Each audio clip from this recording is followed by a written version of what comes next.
Yo, folks, a revisit to New Jersey and the Aidan Kearney case, where LS, we're just using initials here, a habitual liar. I mean, we are way beyond Amber Heard here when it comes to inventing shit that never happens. Way beyond. We are reaching... yeah, I don't have an example for the amount of absolute horse shit that person has invented to get to Aidan Kearney. Problem here is that she now has the ears of a New Jersey prosecutor named Erika Halayko. And Erika Halayko, long distinguished career. I mean, way over a decade. She has done admirable things. Depends on depends on your point of view. For instance, huge advocate for trans rights, women's rights, and member of a lot of those organizations. None of that I have anything against. Go right ahead. What I do mind is when that clouds your judgment and you stop investigating the facts. I do not mind the moniker "believe all women." But that's for private citizens to have that opinion. As a chief assistant prosecutor, you do not have that luxury, Ms Halayko. When we might say believe all women, your immediate response, your obligation is verify. And it seems not only has Erika Halayko, Chief Assistant Prosecutor, not verified. She has refused to verify and now is going to threats against Aidan Kearney and his team. We are going to go through that right now. Welcome to the show. Santa Claus, riding in with the winter laws. Santa Claus, streaming live for the roaring masses. Ho, ho, ho, raise them horns, old Judge King in a crown of thorns. Santa Claus, streaming live for the roaring masses. Santa Claus, Santa Claus, Santa Claus, Santa Claus.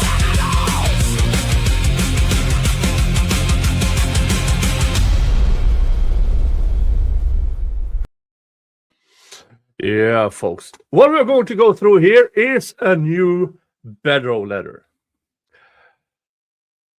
And Spice doesn't even cover it.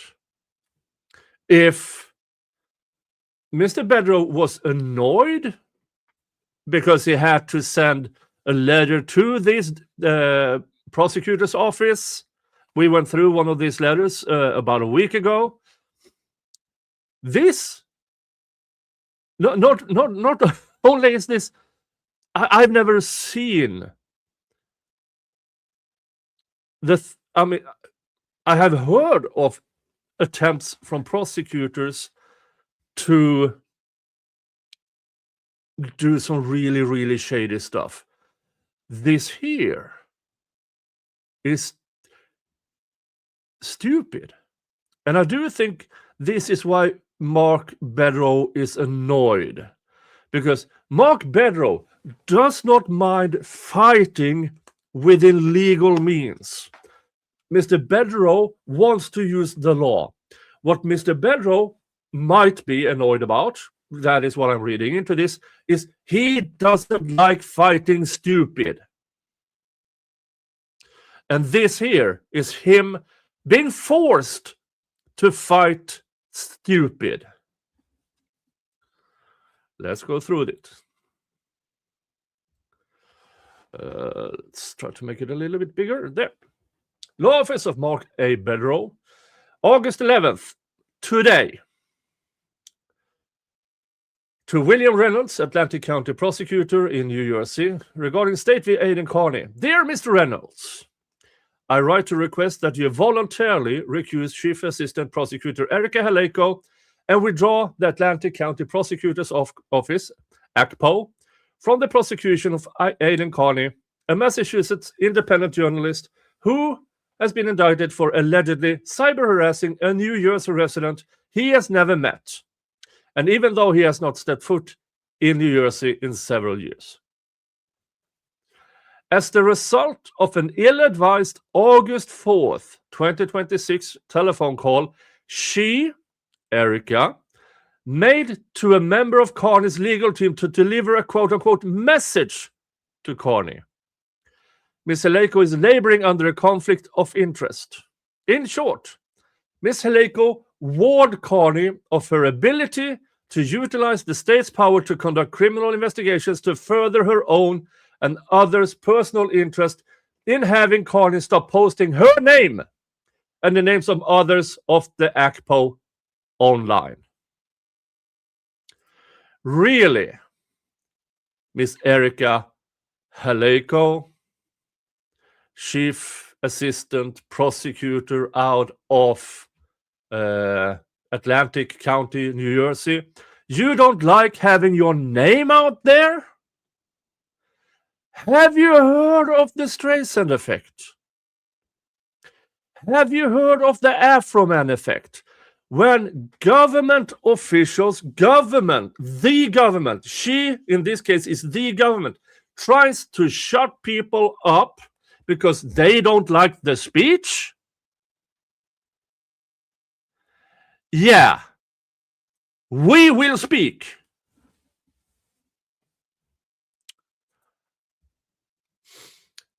Ms.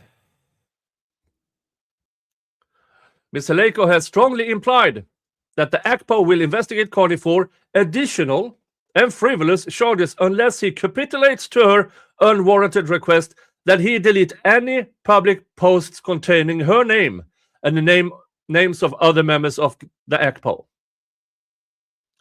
By merging her own and other ACPO members' personal interest in silencing Kearney under the threat of abusing her official state power, Ms. Halayko likely has violated New Jersey Rule of Professional Conduct 1.7A2, and she possibly have violated the New Jersey NJSA 2C 13.5A2 and 4, which is a crime of the 4th degree.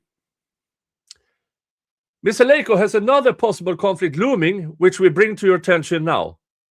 The alleged victim, LS, has made a series of false statements, many of which Ms. Halayko knows are false. Thus, Ms. Halayko likely will be a defense witness at trial for the purpose of exposing LS materially false statements, which creates an additional conflict for Ms. Halayko under the witness advocate rule. Page 2. RPC 3.7. A lawyer shall not act as an advocate at trial in which lawyer is likely a necessary witness. Finally, I don't think this is finally, because Ms. Halayko has implied that she and others from the ACPO are victims of Kearney. Victims? Victims! You are one of the most powerful government officials in the fucking country. You have the power to destroy lives by using lawfare against citizens. You have exceptional power, Ms. Halayko, because you, on a whim, can decide who stands trial and who doesn't. You, on a whim, can bring charges that puts people away before trial for literal years. And you describe yourself as a victim? Seriously, this is so stupid. Victims of Kearney, by virtue of his publication of a letter containing the names, the ACPO must recuse itself from this matter and allow a non-conflicted prosecutor to assess the merits of the current indictment and other alleged crime committed by Kearney. Background. Since April 2023, Kearney has extensively covered high-profile legal proceedings related to the January 29th, 2022 death of Boston police officer John O'Keefe and the murder accusation against his girlfriend Karen Reed, who after two sensational trials was acquitted of murdering O'Keefe. During Reed's Massachusetts criminal proceedings, LS, who subscribed to Kearney's content and apparently was obsessed with his coverage of the Reed case, deliberately sought out Kearney to act as a source so he would publish the details of her sickening abuse of Paul O'Keefe, the brother of John O'Keefe. LS catfished O'Keefe for the purpose of cataloging embarrassing and compromising information against him. She has privately admitted and publicly denied that she gave this information to Kearney to publicly humiliate Paul O'Keefe and prevent him from being a witness at Reed's 2025 trial, which is a clear violation of the Massachusetts Witness Intimidation Statute. Eventually, the journalist-source relationship between Kearney and Ellis broke down, after which Ellis alleged Kearney cyber-harassed her. Ms Halayko supervised this investigation, which lasted from November 2025 to July 2026. On July 7th, 2026, Ms Halayko informed us that the ACPO was not prosecuting Kearney, only to call back within minutes and reverse course. Ms Halayko presented the matter to a grand jury on July 22nd, 2026. Although the matter has since been assigned to Assistant Prosecutor Erin Rush, on information and belief, Ms Halayko remains involved in the matter in a supervisory and advisory capacity. Page 3.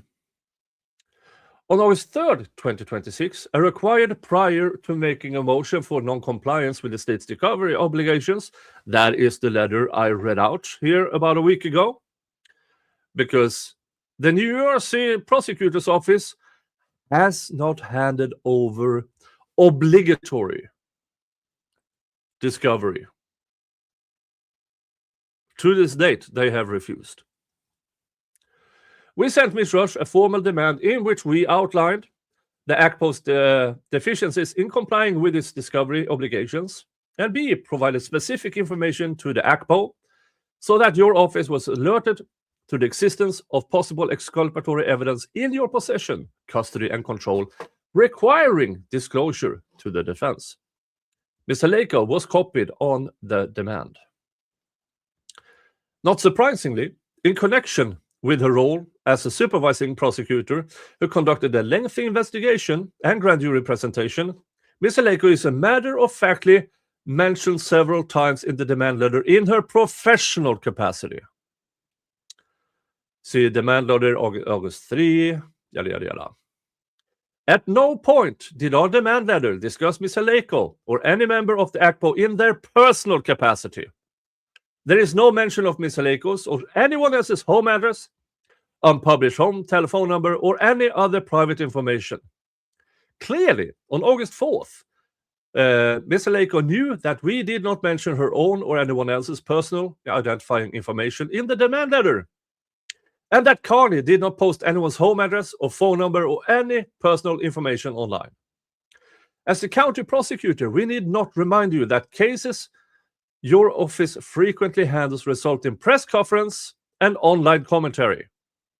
The names of the prosecutors involved often are included in press releases, news articles, and internet posts. Kearney's case is a high-profile matter. As an independent journalist and staunch advocate for the First Amendment, who regularly seeks to expose injustices and corruption, he regularly updates his followers on matters of public concern related to his own legal proceeding. This includes posting unsealed legal documents or communications that he believes are in the public interest.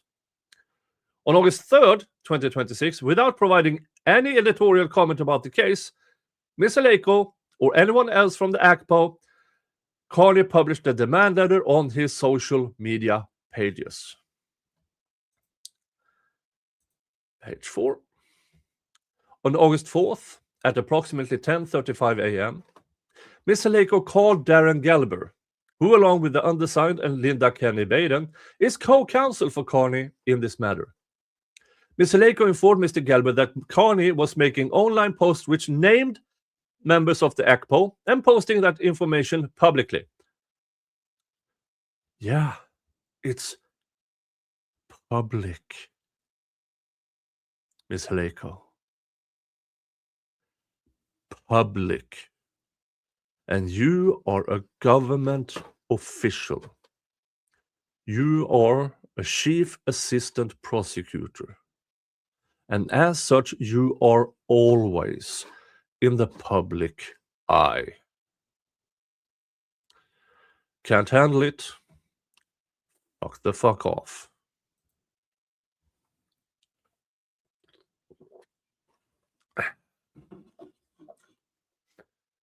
She specifically referenced the August 3rd, 2026 demand letter, noting that it contained names of prosecutors and others from the ACPO. At no time did Ms Halayko allege that Kearney published any personal identifying information of herself or any other member of the ACPO.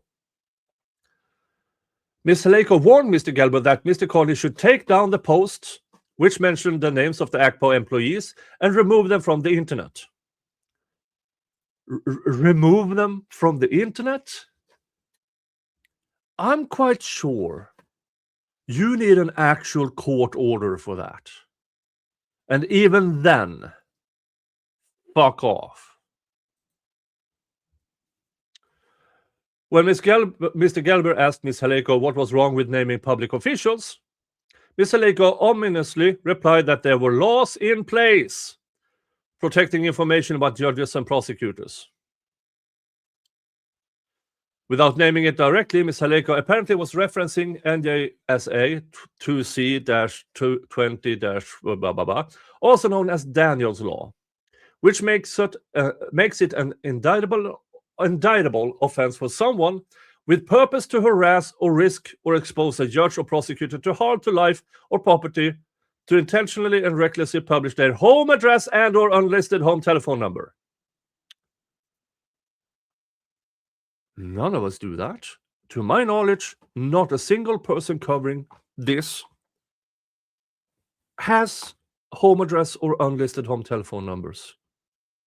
We only cover these actual documents. So now you have a chief assistant prosecutor who misstates a law to take down criticism. That is attempt from the government to censor free speech. As noted, Supra, neither the demand letter nor anything Kearney posted referenced Ms. Halayko or anyone else in any manner other than in their professional capacity as prosecutor or member of the ACPO, which is, of course, protected speech and appropriate information for the public to know. At the conclusion of the call, Ms. Halayko told Mr. Gelber that the ACPO was looking into the situation to determine whether they could take any action, but in the meantime, they wanted Kearney to take his posts down. Between you guys and me, we can ask, I could gently ask somebody to take a post down because I think, that's not, maybe think twice. When a government official makes suggestions, that's threat. That is the government asking you, gently asking, suggesting, with the implied threat, or we will go after you. That is government censorship of free speech. Ms. Halayko's conflict of interest. Ms Halayko's call to Mr. Gelber was inappropriate. It created an actual conflict that compels you to immediately remove her from any further participation, page 5, in this matter. Ms. Halayko expressed her personal concern about being subjected to online criticism regarding her professional conduct, resulting from nothing more than Kearney, who is a journalist and a defendant, lawfully posting a legal document on a high-profile matter of public interest without any reference or comment about Ms. Halayko. Again, Streisand Effect. And again, I read in, because the first demand letter I read in the language and how it was written. Mr. Bedder was annoyed he actually had to ask this because it was a waste of his time. Here I read in the steel in his voice or in his writing. He's getting clinical. He is annoyed because he has to fight stupid, in my opinion. And when you see a lawyer who usually can, here's a little snark, here's a little this, go, oh, this is getting clinical. I sense steel in his voice. Now it's Ms. Halayko, I suggest to you that you apologize to your boss, that you apologize to Mr. Bedrow, and remove yourself from this case immediately. Because this, if you double down, we will add on. Now, folks, do not contact her directly, indirectly, in any way, shape, or form. Because she's a government official. She has already shown us she will use government resources, if necessary, to get people to shut up.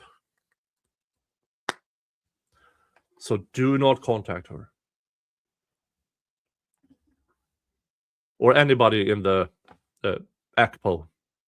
If you want to write to somebody, write to the New Jersey Attorney General. Or if you're in the USA, write to your congressman, your selectman, whatever, and say, fuck that off. No, not acceptable. All right, let's continue. No public official wants to be publicly criticized for their professional actions, but whether Ms. Halayko felt she was unfairly criticized or just concerned about the public learning about her role in the Kearney's case, her subjective feelings are meaningless, weighed against Kearney's fundamental right under the First Amendment, right to publish information on a matter of public concern and to express his opinion that he's being unfairly prosecuted by the ACPO.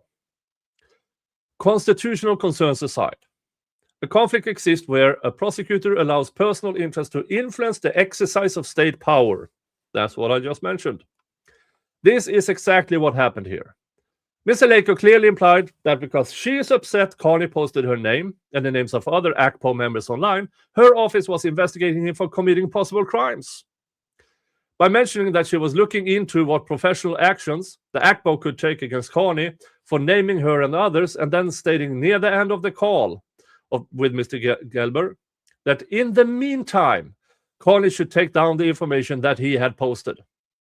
Ms. Halayko obviously was implying that the only thing that will stop the ACPO investigation was Kearney bending knee to Ms. Halayko's threat and removing any references to the names of ACPO members, including her. What makes Ms. Halayko's conduct even more troubling is the fact that she knew, or should have known, that her threat to utilize Daniel's law as a cudgel to silence Kearney was in bad faith. It strains credulity that after reading a demand letter which briefly referenced her involvement in a public prosecution, Ms. Halayko seriously believed there was a reasonable basis to investigate Kearney for violating a 6 statute, which prohibits publication of prosecutors' home address and/or private telephone number. But she did exactly that, and then implied that the only way for Kearney to avoid such an investigation was to satisfy her own and others' personal interest in having harmless references to her removed from the internet. An ACPO investigation of Kearney under Daniel's law would be frivolous, an abuse of power, and a waste of public resources. When such investigation is threatened by a prosecutor in furtherance of personal interest, it also is a conflict of interest. Ms Halayko's conduct may even constitute criminal coercion. New Jersey, blah, blah, blah. States in relevant part that a person is guilty of criminal coercion if, with purpose, unlawfully to restrict another's freedom of action, to gain or refrain from engaging in conduct, he threatens to accuse anyone of an offense, or take or withhold action as an official, or causes an official to take or withhold action. Here, Ms Halayko knew, or should have known, that her threat to investigate Kearney under Daniel's law had no basis in fact or law. Clearly, her purpose in telling Mr. Gelber about a potential new investigation of Kearney, while repeatedly expressing her preference that Kearney take down his post, was to restrict Kearney's freedom of action, i.e., to suppress his right to post on matters of public concern. Nor should the irony of Ms. Halayko's attempt to stifle Kearney's speech and its adverse impact on the public's confidence in the criminal justice system be lost on you. Whether styled as a threat, warning, or simple request, Ms. Halayko's August 4th call to Mr. Gelber was nothing more than an attempt to institute prior restraint on Kearney's First Amendment right to speak on a matter of public concern. No prosecutor should seek to close the marketplace of ideas by threatening criminal charges because she is upset about discussion of professional actions made in the course of their duties as a public servant. Finally, irrespective of your view on the above, Ellis' repeated false statements will likely lead to the defense to call Ms. Halayko as a defense witness at trial.